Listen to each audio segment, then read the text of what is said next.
ini kita bakal masuk ke sesi Gibas atau Gibah Sejarah. Untuk episode kali ini kita akan khusus membahas tentang masa demokrasi terpimpin pada tahun 1959 sampai 1966. Nah, saya Kiranya Febrina bersama rekan saya. Nama saya Hayatun Nufus Safara. Kali ini kita bakal kupas tuntas soal politik dan ekonomi era itu bersama 4 teman pelajar kita yang sudah siap berbagi pengetahuan. Sebelumnya, boleh perkenalan terlebih dahulu dari sini. Perkenalkan, nama saya Aura Zaskia Meka. Saya dari SMA Negeri 3 Tambun Selatan. Perkenalkan, nama saya Felicitation dari SMA Negeri 3 Tambun Selatan. Nama saya Abizal Al-Mubarok dari SMA 3 Tambun Selatan. Nama saya Feransyah Rahman dari SMA Negeri 3 Tambun Selatan. Nah, teman-teman, pertama-tama bisa nggak sih kalian jelasin apa pemicu lahirnya masa demokrasi terpimpin itu? Oke, dari aku dulu ya. Sebelumnya, Indonesia itu menganut demokrasi liberal yang sering berganti kabinet oleh karena konflik partai. Nah, demokrasi ini dianggap tidak efektif dan negara menjadi tidak stabil. Presiden kemudian mengeluarkan dekret pada tanggal 5 Juli 1959 dan membubarkan kontinu yang gagal membuat undang-undang yang baru dan kembali ke Undang-Undang 1945. Dan dari sinilah era dimulai masa demokrasi terpimpin dengan kekuasaan presiden yang besar. Jadi masa ini tuh menandai masa demokrasi terpimpin yang lebih sentralistik gitu ya? Iya, betul. Banyak keputusan penting langsung dari presiden dan parlemen. Agak dilemahkan, termasuk partai politik dan pers juga lebih dikontrol. Nah, selain politik dalam negeri, bagaimana sih keadaan politik luar negeri waktu itu? Oke, Indonesia itu aktif menjatuhkan atau menjalankan politik luar negeri yang agresif. Salah satu peristiwa penting yaitu konfrontasi antara Indonesia dan Malaysia, di mana Indonesia menolak Federasi Malaysia yang dianggap buatan Inggris, di mana takut posisi Indonesia nanti melemah di kawasan. Konfrontasi ini berat karena melibatkan operasi militer tersembunyi, penyusupan di batas Kalimantan, dan banyak kejadian kekerasan.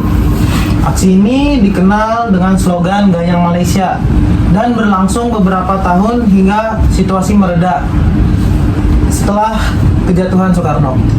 Kemudian ada lagi yang unik, katanya Indonesia tuh keluar dari PBB ya. Nah itu gimana sih proses terjadinya? Ya, saat Malaysia mengakui bahwa Indonesia sebagai anggota keamanan PBB. Nah, lalu tapi Indonesia tidak berpihak dan tidak adil. Nah, habis itu Soekarno menginformasikan pada Januari 1965 bahwa Indonesia keluar dari PBB. Dan langkah ini menjadi isolasi diplomatik Indonesia, namun di sisi lain menegaskan bahwa Indonesia tegas dan jadi Indonesia tegas dalam ketidakadilan internasional pada saat itu. Indonesia kembali bergabung ke PBB setelah masa pergantian rezim ke Orde Baru. Lalu, bagaimana sih nasib para pejuang Irian Barat itu? Irian Barat tetap jadi fokus. Irian Barat tetap jadi fokus utama. Soekarno aktif menekan Belanda agar segera menyerahkan wilayah itu. Lalu Tikora pada tahun 1961 jadi simbol perlawanan nasional, menggerakkan rakyat dan TNI untuk merebut Irian Barat. Operasi Komando Mandala dijalankan di bawah pimpinan Soeharto. Kemudian ada perjanjian internasional yaitu New York Agreement, di mana mereka memfasilitasi penyerahan Irian Barat kepada Indonesia, dan PPRI pada tahun 1969 mengenai status wilayah tersebut. Kemudian kalau kondisi ekonomi pada masa ini tuh gimana sih?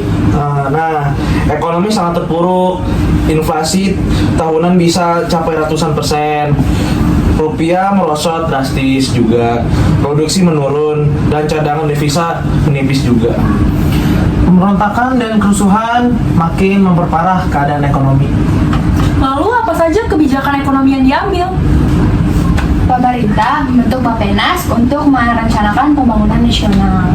Dilakukan juga scenaring, yaitu devaluasi rupiah untuk menekan inflasi dengan menggantikan misalnya 100.000 rupiah lama menjadi 100 rupiah yang baru. Ada deklarasi ekonomi tahun 1963 yang bertujuan membangun sistem ekonomi terpimpin. yang anti imperialis dan mengurangi demonisasi asing. 3 hours later. Selain itu, pemerintah membekukan simpanan di bank dan mengontrol jumlah uang beredar agar inflasi dikendalikan. Kalau dampaknya tuh kayak gimana? Mungkin bisa dijelasin sama Feli? Ya, jadi meskipun kebijakan itu menstabilkan ekonomi sebagian, rakyat tetap merasakan kesulitan besar, kebutuhan pokok langka dan daya beli menurun. Jadi bisa disimpulkan bahwa masa demokrasi tanpa pemimpin adalah era politik dan ekonomi yang penuh dengan tantangan dan juga perubahan yang besar. Benar sekali, perjuangan politik seperti konfrontasi dan juga pengembalian dari barat itu tuh menegaskan tekad bangsa. Tetapi ekonomi itu masih banyak yang perlu diperbaiki lagi. Meskipun berat, pengalaman ini bisa menjadi pelajaran penting bagi perjalanan Indonesia. Dan juga menjadi pengingat bahwa politik luar negeri dengan politik dalam negeri itu tuh saling terikat. Dan juga pentingnya kebijakan ekonomi yang merata agar seluruh rakyat tidak semakin susah. Terima kasih kepada teman-teman yang sudah membagikan pengetahuannya. Kita akhiri sesi Gibas kali ini atau Gibas Sejarah. Semoga apa yang sudah disampaikan oleh teman-teman kami dapat bermanfaat bagi kalian semua. Sampai ketemu lagi di podcast anak rumahan selanjutnya. See you!